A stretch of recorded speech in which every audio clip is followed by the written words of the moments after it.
तो है guys, welcome back to Ultra Animates. तो गाइस, आज की वीडियो किसी पोकेमोन टॉपिक के ऊपर नहीं होने वाली है। गाइस, आज की इस वीडियो में मैं मेरे कमेंटर टर्बोब्लेस के कमेंट का आंसर देने वाला हूं। तो गाइस इस वीडियो में मैं टर्बोब्लेस के उस कमेंट का आंसर देने वाला हूं जो इन्होंने मेरी एश चार्जार्ड और लियोन चार्जार्ड वाली वीडियो पर कमेंट किया था। और आपने यार सच में बहुत ही बड़ा कमेंट किया था। आपका जो कमेंट था वो इतना बड़ा था कि उसे स्क्रीनशॉट लेने के लिए मेरे जो मोबाइल की जो स्क्रीन है वो छोटी पड़ गई और उसे मुझे 2-3 बार स्क्रीनशॉट लेना पड़ा। तो यार मैंने आपके कमेंट को पढ़ा और मैंने कमेंट को पढ़ने से मुझे इस बात का पता चला कि आपने कमेंट में मुझसे बेसिकली कुछ क्वेश्चंस पूछे हैं। तो और मैं आपके जो क्वेश्चंस हैं उन्हें मैंने पार्ट बाय पार्ट डिवाइड किया है और मैं उन क्वेश्चंस का आंसर ज़रूर करूँगा। और एक बात बता दूँ यार, ये वीडियो स्पेशली आपके लिए है ताकि आपके जो कमेंट्स हैं और क्वेश्चंस हैं उसका आपको आंसर मिल सके। तो चलिए दोस्तों, हम वीडियो को शुरू करते हैं। तो सबसे पहले बात करते हैं आपके पहले क्वेश्चन के बारे में। तो आपने सबसे पहला जो मुझसे क्वेश्चन पूछा था वो था ये कि जब एश के चार्जार्ड ने आइरिस के ड्रैगनाइट को सिर्फ एक ड्रैगन टेल में नहीं हरा पाया तो वो लियोन के चार्जार्ड को कैसे हरा पाएगा।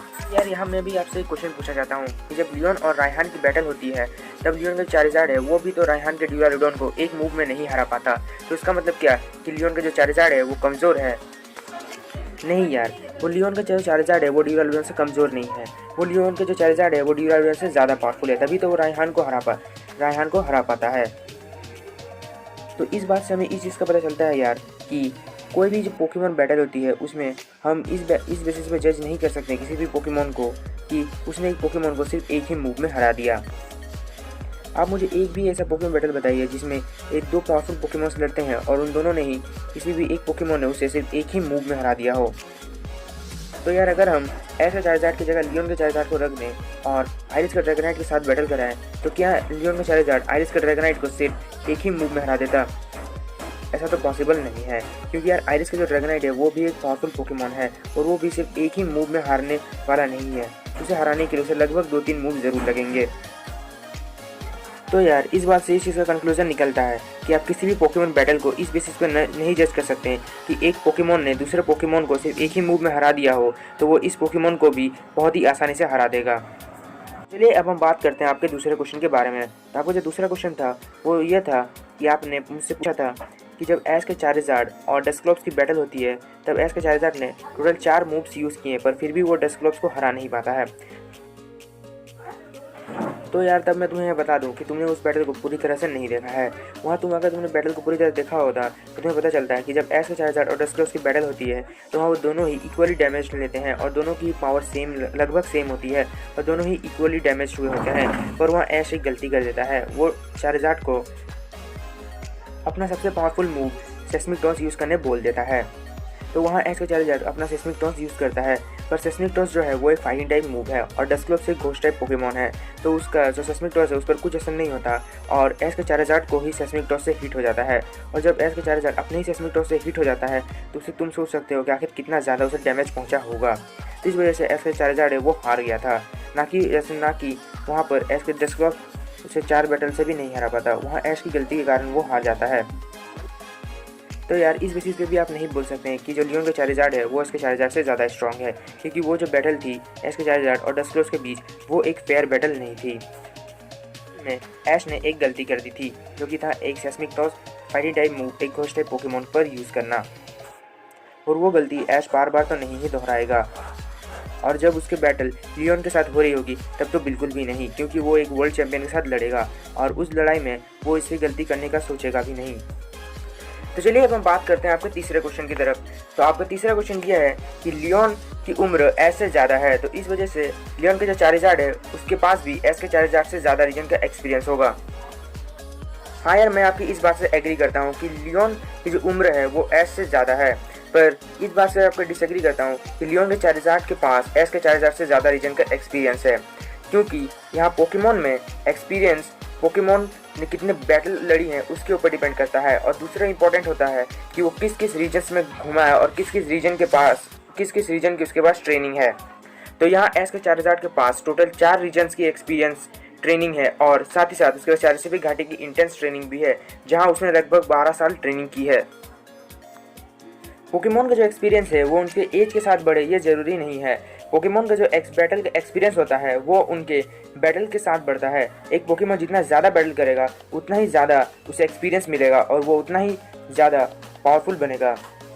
हाँ, मुझे पता है अगर मैं बैटल की बात करूँ तो आप ये कहेंगे कि लियोन की उम्र एश से ज़्यादा है, तो इस वजह से हो सकता है लियोन ने एश से ज़्यादा बैटल्स लड़ी होंगी और उसके चार्जर ने भी एश के चार्जर के मुकाबले ज़्यादा बैटल्स लड़ी हैं। पर ये ज़रूरी नहीं है कि इन बैटल्स की वजह से उसे एक्सपीरियंस मिला हो। लियोन के चार्जर के पास सिर्फ एक ही रीजन का एक्सपीरियंस है, वो क्या है गैले रीजन का। उसके बाहर वो एक बार भी नहीं गया है, जबकि एश का चार्जर अलग अलग रीजन्स में ट्रैवल कर चुका है और वहाँ की ट्रेनिंग भी ली है उसने। तो और मैं आपको ये प्रूव भी कर सकता हूँ कि एक पोकेमॉन जो अलग अलग रीजन्स में ट्रैवल करके एक्सपीरियंस लेता है, वो एक पोकेमॉन जिसने सिर्फ एक ही रीजन में ट्रेनिंग ली है उससे ज़्यादा पावरफुल होता है। तो उसके लिए मेरे पास पोकेमॉन की वेबसाइट बल्बोपीडिया का एक ऑफिशियल प्रूफ भी है जो मैं आपको दिखाता हूँ। सर, जिस ऑफिशियल प्रूफ की मैं बात कर रहा था वो ऑफिशियल प्रूफ ये है।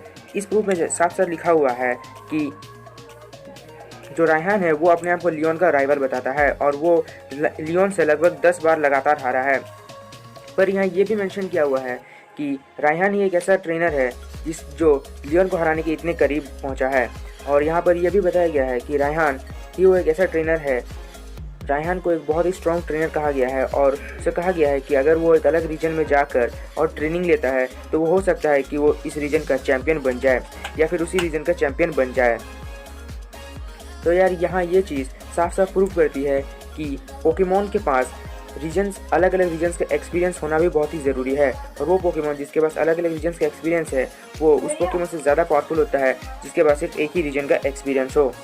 तो चलिए अब हम बात करते हैं आपके तीसरे क्वेश्चन की तरफ। तो आपने तो तीसरे क्वेश्चन में मुझसे कहा है कि जब ऐश का चार्जर योनोबा में लैंड करता है तो उसने आसपास की ज़मीन को बस आसपास की 1-2 फीट की ज़मीन को ही हिलाया था, पर जब ऐश का जो इन्फर्नेप है वो अपनी ब्लेज एबिलिटी लॉन्च करता है तब उसने आसपास की ज़मीन को तोड़ दिया था, लगभग 10 फीट की ज़मीन को तोड़ दिया था। तो इस बात से मुझे इस चीज़ का पता चला कि आप बेसिकली इसमें ऐश के चार्जर और इन्फर्नेप के बीच में बैटल करा रहे हैं और जानना चाहते हैं कि आखिर इन दोनों में कौन पावरफुल है। तो अगर मैं बात करूँ इन दोनों में अगर कौन ज़्यादा पावरफुल है तो यहाँ मेरा सीधा आंसर होगा कि ऐश का जो चार्जर है वो ऐश के इन्फर्नेप से ज़्यादा पावरफुल है।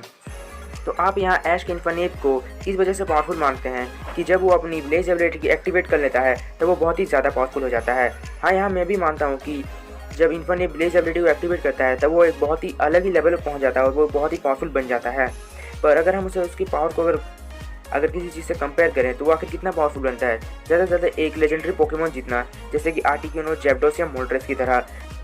पर आपको यहाँ तो पता ही होगा कि ऐश के चार्जर ने एक लेजेंडरी पोकेमॉन आर्टिक्यूनो को हराया भी है। और मैं आपको एक और चीज़ बता दूं कि ऐश के चार्जर के पास चारिस्टिक घाटी की इंटेंस ट्रेनिंग है, वो ट्रेनिंग जो ऐश के इन्फर्नेप के पास नहीं है। ऐश के इन्फर्नेप के पास सिर्फ एक ही रीजन की ट्रेनिंग है, सीनो रीजन की। और साथ ही साथ में एक और चीज़ बताना चाहता हूँ कि ऐश का इन्फर्नेप अपनी ब्लेज एबिलिटी को तभी एक्टिवेट कर पाता है जब उसकी HP 1/3 होती है। और इसका मतलब कि जब उसकी HP बस 25% बच जाती है तभी वो अपनी ब्लेज एबिलिटी को एक्टिवेट कर पाता है। तो आप इस बात से सीधा कंक्लूजन निकाल सकते हैं कि इस बैटल को कौन जीतेगा। हाँ, यहाँ मैं ना ही चार्जर की ना ही इन्फर्नेप की तरफ ले रहा हूँ, पर मैं जो सच है वही बता रहा हूँ। हाँ, और मैं आपको ये भी बताना चाहता हूँ कि अगर ऐश का जो इन्फर्नेप है वो भी चार्जर की तरह अलग अलग रीजन्स में ट्रैवल करता है और चार्जर की तरह ही एक्सपीरियंस गेन करता है और बहुत ही ज़्यादा ट्रेनिंग करता है, तो वो भी ऐश के चार्जर जितना ही पावरफुल हो जाएगा, या हो सकता है उससे भी ज़्यादा पावरफुल हो सकता है। सो आई होप कि मैंने आपके सारे डाउट्स क्लियर कर दिए हैं और आपने जो मुझसे सारे क्वेश्चंस पूछे थे उनके आंसर भी आपको मिल गए हैं। तो इसी तरह अपना सपोर्ट बनाए रखना और चैनल को अब तक अगर आपने सब्सक्राइब नहीं किया है तो चैनल को सब्सक्राइब करके बेल आइकन को भी प्रेस कर दीजिए ताकि अगर कोई भी लेटेस्ट अपडेट हो तो आप उससे अप टू डेट रह सकें। तो मिलते हैं फ्रेंड्स अपने नेक्स्ट वीडियो पर, तब तक के लिए बाय बाय।